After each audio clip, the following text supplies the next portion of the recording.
So இந்த வீடியோவில் வந்து நம்ம எதை பற்றி பகிர்ந்துக்கலாம் அப்படின்னா, மறைக்கப்பட்ட இந்தியா எஸ் ராமகிருஷ்ணன் அவர்கள் வந்து எழுதியது. ஸோ இந்த புக்கில் உள்ள இன்ஃபர்மேஷன் தான் வந்து நம்ம ஒரு வீடியோவாக வந்து நம்ம போட்டுக்கிட்டு இருக்கோம். இப்போ வந்து இந்திய பருத்தியின் அழிவு, ஸோ அதை பற்றி தான் வந்து நம்ம இதில் பகிர்ந்துக்கலாம் அப்படின்னு. இந்திய பருத்தியின் அழிவு, ஸோ பருத்தி வந்து இந்தியாவோட பருத்தி வந்து எப்படி அழித்தாங்க, அதை அழித்தவங்க வந்து யார், அதை பற்றி தான் வந்து கொஞ்சம் கொஞ்சமாக நம்ம இன்ஃபர்மேஷன் வந்து இந்த வீடியோவில் வந்து பதிவு பண்ணலான்ட்டு இருந்தது. இதுக்கு முன்னாடி வந்து அந்த டாக்கா மஷின் அப்படின்ற ஒரு நெசவு தொழிலை வந்து எப்படி பிரிட்டிஷ்காரர்கள் வந்து அதை அழித்தாங்க, அது வந்து எவ்வளோ ஃபேமஸாக இருந்துச்சு, அதை வந்து முகலாயர்கள்லாம் வந்து எப்படி யூஸ் பண்ணாங்க, பெரிய மன்னர்கள் மட்டும்தான் வந்து அது கிடைக்கிற மாதிரி இருந்துச்சு, அது அவ்வளோ விலையாக இருந்துச்சு. மன்னர்கள்லாம் வந்து அந்த டாக்கா மஷின் அப்படின்ற ஒரு நூலில் செஞ்ச அந்த நெசவில் செஞ்ச துணிகளை வந்து உடுத்துறதுக்கு வந்து எவ்வளோ பெருமையை கருதுனாங்கன்னு சொல்கிறத வந்து போனாடி பார்த்தோம். இப்போ அதே இதுதான் இங்கே ஆரம்பிக்குது. அந்த டாக்கா மஷின் அப்படின்னு சொல்லி இந்திய பருத்தியை வந்து எப்படி பிரிட்டிஷ்காரர்களை வந்து அழித்தாங்க அப்படின்ற வரலாறுமே வந்து அதை வந்து எக்ஸ்டெண்ட் பண்ணி இதில் வந்து சொல்லியிருக்காங்க.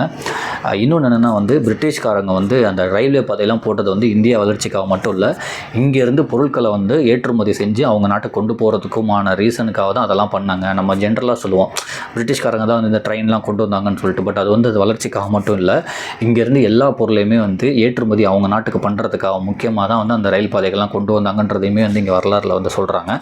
இன்னொன்று என்னென்னா வந்து எப்படி வந்து இந்திய பருத்தியை வந்து கொஞ்சம் கொஞ்சமாக அழித்தாங்க, அதனால் அவங்க எவ்வளோ லாபம் சம்பாதிச்சாங்க, அதுக்கு ஆப்போசிட்டாக வந்து அவங்களோட அந்த மிஷினில் செஞ்ச ஒரு ப்ராடக்ட் வந்து எப்படி கொண்டு வந்தாங்கன்றது தான் வந்து இதுலேயுமே தொடர்ந்து வருது. நம்ம இதுக்கு முன்னாடி இதை பற்றி கொஞ்சம் டீட்டெயில்டான இதில் பழைய வீடியோவில் போட்டிருக்கோம். இப்போ அடுத்து அதை தொடர்ந்து வருது, அதை பற்றி தான் வந்து நம்ம பகிர்ந்துக்கலாம் அப்படின்னு. இந்திய பருத்தியின் அழிவு. பிரிட்டிஷ்காரர்கள் இந்தியா முழுவதும் ரயில் பாதைகள் அமைத்தனர், தொழில்துறையை மேம்படுத்தினர், அதனால் இந்தியாவின் வாழ்வு வளமானது என்ற ஒரு பொது கருத்து பலரிடம் இருக்கிறது. அது உண்மையல்ல. இந்தியாவின் அரிய செல்வங்களும் உற்பத்தி பொருட்களும் இந்த ரயில் பாதை வழியாக பிரிட்டனுக்கு கொண்டு செல்லப்பட்டு பிரிட்டனின் வாழ்வு மேலோங்கியது என்பதுதான் உண்மை. இந்தியாவின் அரிய தொழில்களை வேண்டும் அளவுக்கு உறிஞ்சிக்கொண்டு முடிவில் அதை ஒழித்தது பிரிட்டிஷ் அரசு. அதற்கான ஒரு அடையாளமே டாக்கா மஷின். டாக்கா நகரையும் அதன் சுற்றுப்புறத்தையும் சேர்ந்த கிராமங்களில் பாரம்பரியமாக இருந்த நெசவில் ஈடுபட்ட குடும்பங்கள் இருந்தனர். அவர்கள் நவாப்பின் ஆதரவை பெற்றவர்கள், அரச குடும்பத்தினருக்காக ஆடைகளை தயாரிப்பதற்கு என்று மானியம் வழங்கப்பட்டவர்கள். இந்த மஷின் ஆடைகளை நேர்த்தியை அறிந்த கிழக்கிந்திய கம்பெனி அது இந்தியாவிலிருந்து கப்பல் கப்பலாக இங்கிலாந்துக்கு ஏற்றுமதி செய்தது. மஷின் ரகத்தை வாங்குவதில் ஏற்பட்ட போட்டி அந்த துறையை முற்றிலுமாக தனதாக்கி கொள்ள முயன்றது பிரிட்டிஷ். அதற்காக உள்ளூர் அதிகாரிகள் பயன்படுத்தப்பட்டனர். அரசு நேரடியாக நெசவாளிகளை மிரட்டி தங்களுக்கு மட்டும் துணிகளை விற்க வேண்டும் என்ற நிலையை ஏற்படுத்தியது. டாக்கா, ஒரிசா மற்றும் பீகாரில் இருந்து மஷின் துணிகள் பெருமளவு விலைக்கு வாங்கப்பட்டு பிரிட்டனுக்கு அனுப்பி வைக்கப்பட்டன. இந்த வணிகத்தில் கொள்ளை லாபம் அடைந்தவர்கள் அன்றைய பிரிட்டிஷ் கவர்னர்கள். 1767 ராபர்ட் கிளைவ் சம்பாதித்த சொத்தின் மதிப்பு 4,01,102 பவுண்டுகள். ஜான் ஜோஸ்டன் சொத்து மதிப்பு 3 லட்சம் பவுண்டுகள். ரிச்சர்ட் ஸ்மித்தின் சொத்து மதிப்பு 1764 முதல் 1770 வரை 2,50,000 பவுண்டுகள். 1757 முதல் 1784 வரை இந்தியாவிலிருந்து பொருட்களை ஏற்றுமதி செய்த வகையில் அதிகாரிகளுக்கு கிடைத்த லாபம் 18 கோடி, கிட்டத்தட்ட வந்து ஒரு 18 கோடி பவுண்டுகள் வந்து கிடச்சிருக்கு அப்படின்னு சொல்லி அந்த இன்ஃபர்மேஷன் சொல்கிறாங்க. அப்படின்றதுனால இந்த டாக்கா மெஷின் அப்படின்ற ஒரு ப்ராடக்ட்னால அவங்க வந்து எங்களுக்கு தான் நீங்கள் விற்கணும் அப்படின்னு சொல்லிட்டு வந்து அதை எல்லா நெசவாளர்களையுமே வந்து கட்டுப்படுத்தி அதை வாங்கி அதிலிருந்து அவங்க சம்பாரித்த லாபமே வந்து கிட்டத்தட்ட வந்து 18 கோடி பவுண்டு அப்படின்னு சொல்லி சொல்கிறாங்க. இங்கே வந்து பதிவு பண்ணியிருக்காங்க அந்த இன்ஃபர்மேஷனை. ஸோ அந்த டாக்கா மிஷின்றதுக்கு வந்து எவ்வளோ ஒரு டிமாண்ட் இருந்துச்சு, அதை இவங்க வந்து எப்படி அந்த பிரிட்டிஷ் அதிகாரம் வந்து அந்த கிழக்கிந்திய கம்பெனி வந்து தனதாக்கிக்கிட்டாங்க அப்படின்ற வரலாறுமே இங்கே சொல்கிறாங்க. கிழக்கிந்திய கம்பெனியின் இந்த ரத்தம் உறிஞ்சிய வணிகத்தை பற்றி நிக்ராஃபின்ஸ் தனது புத்தகத்தில் மிகவும் விரிவாக எழுதியிருக்கிறார். அதில் இன்றுள்ள பன்னாட்டு நிறுவனங்களுக்கு முன்னோடி கிழக்கிந்திய கம்பெனியே என்பதை சுட்டிக்காட்டியிருக்கிறார். கிழக்கிந்திய கம்பெனி 1664 ஆண்டு மஷின் துணிகளை இங்கிலாந்துக்கு ஏற்றுமதி செய்ய தொடங்கியது. அத்துடன் இந்தியாவிலிருந்து கலிக்கோ துணி ரகங்கள் அதிக அளவில் இங்கிலாந்துக்கு ஏற்றுமதி செய்யப்பட்டன அப்படின்னு சொல்லிட்டு அந்த கலிக்கோ துணி அதுவுமே வந்து இங்கே மென்ஷன் பண்ணுறாங்க. கலிக்கோ என்பது சாயம் போடப்படாத பூ வேலைப்பாடு நிறைந்த பருத்தி துணி. இது இந்தியாவிலிருந்து ஏற்றுமதி செய்யப்பட்டு இங்கிலாந்தில் அதிகமாக பயன்படுத்தப்பட்டது. இன்று கூட புத்தகங்களை பைண்டிங் செய்யும் போது புத்தக முதுகில் ஒட்டுவதற்கு கலிக்கோ துணிகள் பயன்படுத்தப்படுகின்றன. இதன் காரணமாகவே கலிக்கோ பைண்டிங் என்ற பெயரும் உருவானது. இதன் காரணமாகவே கலிகோ பைண்டிங் என்ற பெயரும் உருவானது. கிபி 1720ஆம் ஆண்டில் இங்கிலாந்துக்கான மொத்த துணி வியாபாரத்தில் கலிகோ துணி 20% இருந்தது. 1780ஆம் ஆண்டில் 6, 1840இல் 4% குறைந்திருக்கிறது. கலிகோ துணி கேரளாவின் கோழிக்கோட்டிலிருந்து உருவானது. போர்ச்சுகீசியர்கள் இந்த துணிக்கு கலிகோ என்று பெயர் சூட்டினர். சாலியர்கள் எனப்படும் நெசவாளிகள் இந்த துணியை நெய்து வந்தனர். இன்றும் கூட கேரளாவில் பேப்பூர் அருகே சாலியர் காலனி இருக்கிறது. அங்கு ஓடும் ஆறும் சாலியம் ஆறு என்றே அழைக்கப்படுகிறது. சாமுத்திரிதின் அரசனால் இந்த நெசவாளிகள் கேரளாவில் குடியமர்த்தப்பட்டனர். இவர்களது பூர்வீகம் ஆந்திரா, கர்நாடகா மற்றும் தமிழகம்.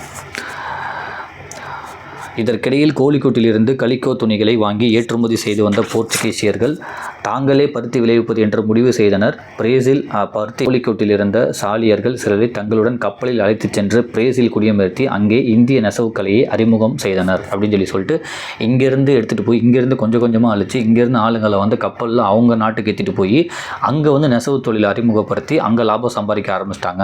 அதுவுமே ஒரு காரணம் இந்த இந்தியாவோட பருத்தி தொழில் வந்து அழிஞ்சதுக்கு அப்படின்றதுமே இங்கே பதிவு பண்ணுறாங்க. கலிகோவுக்கு ஏற்பட்ட தடையை அடுத்து புதிய ரக துணிகளை உருவாக்க இங்கிலாந்து நெசவாளிகள் தீவிரமாக முனைந்தனர். மேற்கு ஸ்காட்லாந்து கலிகோவுக்கு ஏற்பட்ட தடையை அடுத்து புதிய ரக துணிகளை உருவாக்க இங்கிலாந்து நெசவாளிகள் தீவிரமாக முனைந்தனர். மேற்கு ஸ்காட்லாந்து வாசிகள் நெசவு தொழிலில் ஆர்வம் கொண்டவர்கள். அவர்கள் வெல்வெட் எனும் புதிய துணி ரகம் ஒன்றை உருவாக்கினர். இது பட்டு துணி போலவே இருக்கிற மலிவு விலை துணி என்பதால் இதற்கு பெரிய சந்தை உருவானது. வெல்வெட் துணிகளை இந்தியாவுக்கு கொண்டு வந்து புதிய சந்தையை உருவாக்கியது கிழக்கிந்திய கம்பெனி. 1174இல் கெண்டிஷ் பாதிரியார் எட்மண்ட் கார்ட்ரைட் உருவாக்கிய பவர்லூம் எனப்படும் நெசவு இயந்திரத்தின் வருகையும் அதைத் தொடர்ந்து உருவான நெசவு ஆலைகளும் இங்கிலாந்துக்கு ஒரு புதிய தொழில்துறையை ஏற்படுத்தியது. இயந்திரங்களால் உருவாக்கப்பட்ட நூலின் விலை மலிவாக இருந்தது. ஆகவே அதை பயன்படுத்தி உலகம் தழுவிய ஒரு சந்தையை உருவாக்க முயன்றது பிரிட்டிஷ் காலனி அரசு. அந்த சந்தை போட்டியில் பலிகாடா ஆக்கப்பட்டதுதான் டாக்கா மஷின். டாக்கா மஷினை ஒழித்துவிட்டு அதற்கு பதிலாக ஸ்விஸ் மஷின், புக் மஷின் என்ற 2 துணி ரகங்களை இங்கிலாந்து பெருமளவு விற்பனை செய்தது. அவற்றில் ஸ்விஸ் மஷின் சுவிட்சர்லாந்திலும், புக் மஷின் இங்கிலாந்தின் கிளாஸ்கோவிலும் தயாரிக்கப்பட்டவை. மஷின் என்ற இந்திய பெயரையும் இந்தியாவின் தொழில்நுட்பத்தையும் தனதாக்கி கொண்ட பிரிட்டிஷ்காரர்கள் அந்த நெசவு தொழிலில் கோலோச்சியாக டாக்கா நெசவாளிகளை முற்றிலும் ஒடுக்கி தங்கள் துணிகளை இந்தியாவுக்குள் இறக்குமதி செய்ய தொடங்கினர். 1783இல் இங்கிலாந்திலிருந்து வங்காளத்துக்கு கப்பல் நிறைய இங்கிலாந்தின் பருத்தி துணிகளை இறக்குமதி செய்யப்பட்டன. அதுதான் இந்தியாவுக்கு வந்த அந்நிய துணிகளின் தொடக்கம். அதன் வருகை இந்திய நூற்புலகில் பெருத்த அதிர்ச்சியையும் வீழ்ச்சியையும் ஏற்படுத்தியது. பிரிட்டன் ஏற்றுமதியில் 8இல் ஒரு பாகம் இந்தியாவுக்கு சென்றது என்பதையும், துணி ஏற்றுமதியில் 4இல் ஒரு பாகம் இந்தியாவுக்கு அனுப்பப்பட்டது என்றும் மார்க்ஸ் குறிப்பிட்டிருக்கிறார். ஸோ இதுக்கு இங்கே உள்ள பருத்தியெல்லாம் அழித்து அவங்க நாட்டில் உள்ள இங்கேருந்து நிறைய பேர் எடுத்துகிட்டு போய் அவங்க நாட்டில் வச்சு அங்கே உள்ள மிஷினில் அவங்களுக்கு ஏற்ற மாதிரி சில துணி வகைகள்லாம் தயாரிச்சிருக்காங்க. ஏன்னா இங்கே உள்ள பருத்தி வந்து அந்த பெரிய இலையாக இருக்குது, அது அவங்க மிஷினுக்கு வந்து செட் ஆகலன்னு சொல்லி இங்கே உள்ளதெல்லாம் கொஞ்சம் கொஞ்சமாக ஒடுக்கி இங்கேருந்தே நிறைய லாபம் சம்பாதிச்சுட்டு இங்கேருந்து அங்கே அவங்கள நெசவாளர்கள் எடுத்துகிட்டு போயிட்டு அங்கே துணியெல்லாம் தயாரித்து நிறைய புது விதமான துணியெல்லாம் ஏற்பாடு பண்ணி மறுபடியும் இந்தியாவுக்கே கொண்டு வந்து விற்றுருக்காங்க. ஏன்னா அவங்களோட துணி ஏற்றுமதி அங்கேருந்து துணி வந்து ஏற்றுமதியில் வந்து 4ல் வந்து ஒரு பங்கு வந்து இந்தியாவுக்கு மட்டுமே வந்திருக்கு. அந்தளவுக்கு அவங்க வந்து இந்திய பருத்தியை அழித்து இங்கேருந்து கூட்டிகிட்டு போய் அங்கே வச்சு அங்கே வேலை வாங்கி திருப்பி அதை இங்கே நமக்கே விற்றுருக்காங்க. இப்படி தான் ஒரு ரீசனாக வந்து இந்திய பருத்தியை வந்து அழித்ததுக்கு வந்து காரணம் அந்த பிரிட்டிஷ்காரர்கள் அப்படின்றதுமே இங்கே பதிவு பண்ணுறாங்க. இந்திய நாட்டு பருத்தி தரமற்றது, அதை பயிரிட வேண்டாம் என்று ஆங்கிலேயர்கள் நாடெங்கும் பரப்பினர். காரணம், அவர்களின் இயந்திரங்களுக்கு ஏற்ப அது நீண்ட இலைகளுடன் இல்லை. அதனால் வீரிய பருத்தி விதைகள் இந்தியாவில் அறிமுகம் செய்யப்பட்டன. ஆக இந்திய பருத்தி விவசாயத்தின் அழிவுக்கு முதல் காரணமாக இருந்தது பிரிட்டிஷ் கிழக்கிந்திய கம்பெனி தான். பட்டு துணிகளில் சீனர்கள் எவ்வாறு சிறந்து விளங்கினார்களோ அதற்கு நிகராக மஸ்லின் துணியில் இந்தியா புகழ்பெற்று விளங்கியது.